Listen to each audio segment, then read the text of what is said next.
ನಮಸ್ಕಾರ. ಒಂದೇ ಕೃಷ್ಣ ಜಗದ್ಗುರು ಸರ್ವಂ ಶ್ರೀಕೃಷ್ಣಾರ್ಪಣಮಸ್ತು. ಬನ್ನಿ, ನಾನು doctor Dasari Govinda, advocate from Supreme Court of India. ಬನ್ನಿ, ಇವತ್ತು ನಾನು ದಕ್ಷಿಣ ಕನ್ನಡ ಮಂಗಳೂರು ಜಿಲ್ಲೆ ಪುತ್ತೂರಿನಲ್ಲಿದ್ದೀನಿ.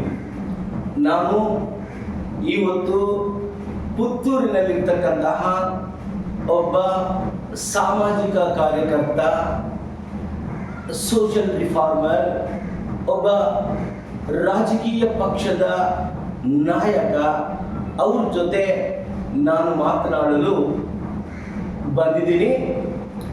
ಬನ್ನಿ, ಅವ್ರು ಯಾರು ಅಂತ ನಾನು ಇಂಟ್ರೊಡ್ಯೂಸ್ ಮಾಡ್ತೀನಿ. ಅವರು ಮೂಲತಃ ಮೊಹಮ್ಮದ್ ರಫೀಕ್ ದರ್ಬೆ ಫ್ರಮ್ ಪುತ್ತೂರು.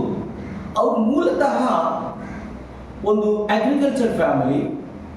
ಹಾಗೆಯೇ ಅವರ ಪೂರ್ವಿಕರು, ಅವರ ತಂದೆ ಮತ್ತು ಅವರ ಹಿರಿಯರೆಲ್ಲರೂ ಕೂಡ ಕಾಂಗ್ರೆಸ್ ಪಕ್ಷದಲ್ಲಿ ಇಂತಿಷ್ಟು ಸೇವೆಯನ್ನು ಮಾಡಿ, ಕಾಂಗ್ರೆಸ್ ಪಕ್ಷದ ಪ್ರೇರಣೆಯಿಂದ ಈ ವ್ಯಕ್ತಿ ತನ್ನ ರಾಜಕೀಯ ಜೀವನವನ್ನು ಕಟ್ಕೋಬೇಕು ಅನ್ನುವ ಆಸೆಯಿಂದ ಅವರು ಸಮಾಜ ಸೇವೆಯನ್ನು ಮಾಡ್ತಾರೆ. ಹಾಗಾದರೆ ಆ ಒಬ್ಬ ವ್ಯಕ್ತಿಯನ್ನು ನಾನು ಪರಿಚಯ ಮಾಡಿಕೊಡ್ತೀನಿ. Who is none other than Mohammed Rafiq Darbe from Puttur. ನಮಸ್ಕಾರ ರಫೀಕ್ ಅವರೇ, ನಿಮಗೆ ನನ್ನ ಚಾನಲ್ ಪರವಾಗಿ ಶುಭಾಶಯ, ಶುಭೋದಯ, ಸುಪ್ರಭಾತಂ, ನಮಸ್ಕಾರ, ನಮಸ್ಸುಮಾಂಜಲಿ. ನಾನು ಪುತ್ತೂರಿನಲ್ಲಿ ಇಂತಿಷ್ಟು ಸಮಾಜ ಸೇವಕರ ಒಂದು ಪಟ್ಟಿಯನ್ನು ಮಾಡ್ತಾ ಹೋಗಬೇಕಾದ್ರೆ ಅದರಲ್ಲಿ ಇಷ್ಟು ಹೆಸರುಗಳು ಕೂಡ ಬಂತು. ಅದರಲ್ಲಿ ತಮ್ಮ ಹೆಸರು ಕೂಡ ಬಂತು. ನನಗೆ ಬಹಳ ಖುಷಿ ಆಗ್ತಾ ಇದೆ. ನೀವು ಇವತ್ತಿದ್ದೀರಿ. ಯಾವ ರೀತಿ ಸಮಾಜ ಸೇವೆಯನ್ನು ಯಾವ ರೀತಿ ನೀವು ತೊಡಗಿಸ್ಕೊಂಡ್ರಿ? ಸರ್, ನಾನೊಬ್ಬ ಸೋಷಿಯಲ್ ಸರ್ವಿಸರ್. ಯಾಕೆಂದರೆ ಸಮಾಜದಲ್ಲಿ ಒಂದು ವ್ಯವಸ್ಥೆಗಳು ಕಟ್ಟ ಕಡೆಯ ವ್ಯಕ್ತಿಗೆ ಸಿಗಬೇಕು. ಕಟ್ಟ ಕಡೆಯ ವ್ಯಕ್ತಿಗೆ ಸಿಗಬೇಕಾದರೆ ನಾವು ಖಾಲಿ ಸೋಷಿಯಲ್ ಸರ್ವಿಸ್ ಆಗಿ ಇದ್ದರೆ ನಮಗೆ ಆಗಲ್ಲ. ಸರ್ಕಾರದ ಸವಲತ್ತುಗಳು ಜನರಿಗೆ ತಲುಪುವ ರೀತಿಯಲ್ಲಿ ಕೆಲಸ ಮಾಡಬೇಕಾಗ್ತದೆ. ಆ ನಿಟ್ಟಿನಲ್ಲಿ ರಾಜಕೀಯ ಪಕ್ಷದಲ್ಲಿ ನಾವು ಅಲ್ಲೂ ನಿಂತ್ಕೊಂಡು ಸೋಷಿಯಲ್ ಸರ್ವಿಸ್ ಮಾಡಿದಾಗ ನಿಜವಾದ ವ್ಯವಸ್ಥೆಯನ್ನು ಜನರಿಗೆ ತಲುಪಲಿಕ್ಕೆ ಆಗ್ತದೆ. ಆ ನಿಟ್ಟಿನಲ್ಲಿ ನನ್ನ ಕುಟುಂಬ ಒಂದು ನಿಷ್ಠೆಯಿಂದ ಒಂದು ಪಕ್ಷದಲ್ಲಿ, ಕಾಂಗ್ರೆಸ್ ಪಕ್ಷದಲ್ಲಿ ಕೆಲಸ ಮಾಡಿದೆ. ಈಗಲೂ ಅದೇ ನಿಷ್ಠೆಯಲ್ಲಿ ಕೆಲಸ ಮಾಡ್ತಿದ್ದಾರೆ. ಆ ನಿಷ್ಠೆಯನ್ನು ಇಟ್ಕೊಂಡೇ ನಾನು ಪಕ್ಷದಲ್ಲೂ ನಾನು ಕೆಲಸ ಮಾಡಿದ್ದೇನೆ. ರಫೀಕ್ ಅವರೇ, ನಾನು ಬಹಳ ಸೂಕ್ಷ್ಮವಾಗಿ ಗಮನಿಸಿದೆ. ನೀವು ಬರಬೇಕಾದ್ರೆ ಇವತ್ತು ಜುಮ್ಮಾ ಬೇರೆ ಇದೆ. ನೀವು ನಿಮ್ಮ ಧರ್ಮದ ಸಾಂಪ್ರದಾಯದ ವಸ್ತುಗಳಾಗಿರ್ತಕ್ಕಂಥ ಒಂದು ಟೋಪಿಯನ್ನು ಇಟ್ಕೊಂಡು ಬರ್ತೀರಿ. ಆದರೆ ಮಾತನಾಡುವುದಕ್ಕಿಂತ ಮುಂಚೆ ಆ ಟೋಪಿಯನ್ನು ತೆಗೆದು ಕೆಳಗಡೆ ಇಡ್ತೀರಿ. ಇದಕ್ಕೆ ಏನು ಕಾರಣ? ಕಾರಣ ಅಂದರೆ, ಈ ಟೋಪಿ ಅಂದರೆ ನಾವು ನಮಾಜ್ ಮಾಡುವಾಗ ಹೆಚ್ಚಾಗಿ ಜಾಸ್ತಿ ಬಳಸ್ತೇವೆ. ಯಾಕೆಂದರೆ ದೇವರಲ್ಲಿ ನಾವು ಭಕ್ತಿ ಇಟ್ಟಾಗ ಮತ್ತು ಈ ನಮ್ಮ ಕೂದಲು ಕೆಳಗೆ ಬೀಳಬಾರ್ದು. ನಮಾಜ್ ಮಾಡುವಾಗ ಇಲ್ಲಿ ಅಂಟಿ ಇರಬೇಕು. ಹಾಗಾಗಿ ನಾವು ಬಳಸ್ತೇವೆ. ಶುಕ್ರವಾರ ಮನೆಯಿಂದ ಬರುವಾಗ ಟೋಪಿ ಹಾಕೋ, ಇಲ್ಲದೆ ಮರೆತು ಹೋಗ್ತದೆ. ಹಾಗೆ ನಿಮ್ಮಲ್ಲಿ ಮಾತಾಡುವಾಗ ನಾನು ಅದರೊಂದು ರೆಸ್ಪೆಕ್ಟಿಗೋಸ್ಕರ ಸರ್ ಅದನ್ನು ತೆಗೆದು ಇಟ್ಟೆ. ಅದು ಬೇರೆ ಏನಿಲ್ಲ, ನಮ್ಮ ಇಸ್ಲಾಮಿಕ ಸಂಪ್ರದಾಯ ಅದು. ಓಕೆ, ಈಗ ನನಗೆ ಕುತೂಹಲಕ್ಕೆ ಕೇಳ್ತೀನಿ. ನೀವು ಪ್ರಾರಂಭದಲ್ಲಿ ನನಗೆ ಹೇಳಿದ್ರಿ, ನಮ್ಮ ಕುಟುಂಬ ಸಾಂಪ್ರದಾಯವಾಗಿ ಕಾಂಗ್ರೆಸ್ ಪಕ್ಷಕ್ಕೆ ನಿಷ್ಠೆಯಿಂದ ಕೆಲಸವನ್ನು ಮಾಡಿದ್ದಾರೆ, ಇವತ್ತು ಕೂಡ ಮಾಡ್ತಾ ಇದ್ದಾರೆ ಅಂತ ಹೇಳಿದ್ರಿ. ಖುಷಿ ಆಗ್ತದೆ. ಆದರೆ ಆ ಕಾಂಗ್ರೆಸ್ ಪಕ್ಷದಿಂದ ನೀವು ಅಂತರವನ್ನು ಕಾಯ್ಕೊಂಡಿದ್ದೀರಿ.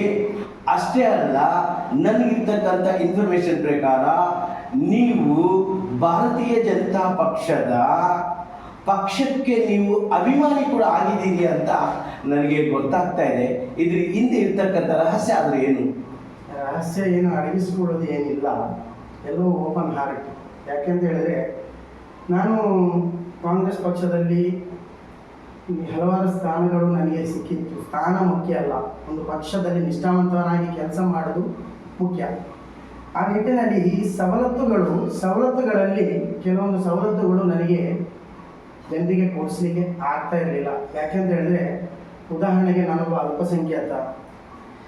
ಅಲ್ಪಸಂಖ್ಯಾತನಾಗಿರುವಾಗ ಸರ್ಕಾರ ಏನು ಮಾಡುತ್ತೆ, ನಮಗೆ ಶ್ರಮಶಕ್ತಿ ಯೋಜನೆ ಮತ್ತು ಹಲವಾರು ಯೋಜನೆಗಳನ್ನು ಕೊಡ್ತದೆ, ವಾಹನ ಸಾಲ ಈ ಥರದ್ದೆಲ್ಲ ಕೊಡ್ತಾ ಇರ್ತದೆ. ಇಲ್ಲಿ ಏನು ಅಂತ ಹೇಳಿದ್ರೆ ಒಂದು ಸವಲತ್ತು, ಈಗ ಅಲ್ಪಸಂಖ್ಯಾತರಿಗೆ ಒಂದು ಸವಲತ್ತು ಅಂತ ಹೇಳಿದ್ರೆ ಅರ್ಜಿ ಹಾಕಿದ ಬಡವರಿಗೆ ಅದು ಸಲ್ಲಬೇಕು. ನಿಜವಾಗ್ಲೂ ಅಂತ ಹೇಳಿದ್ರೆ 2018ರಲ್ಲಿ ನಮ್ಮ ದಕ್ಷಿಣ ಕನ್ನಡ ಜಿಲ್ಲೆಯಿಂದ ಒಂದು ಹೊಲಿಗೆ ಯಂತ್ರಕ್ಕೆ ಅಂತೇಳಿ ಒಂದು 50,000 ಸಹಾಯಧನಕ್ಕೆ ಮಹಿಳೆಯರು ಅರ್ಜಿ ಹಾಕಿದ್ರು.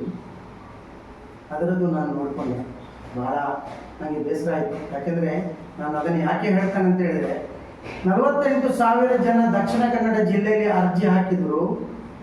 ಒಬ್ಬನಿಗೆ ಅರ್ಜಿ ಹಾಕಲಿಕ್ಕೆ 2 ದಿನ 3 ದಿನ ಕೆಲಸ ಇದೆ, ಅದರ ಹಿಂದೆ ಓಡಬೇಕು, 2-3 ಸಾವಿರ ಖರ್ಚು ಮಾಡಬೇಕು, ಜಾತಿ ಆದಾಯ ಸರ್ಟಿಫಿಕೇಟ್ ಮಾಡಬೇಕು.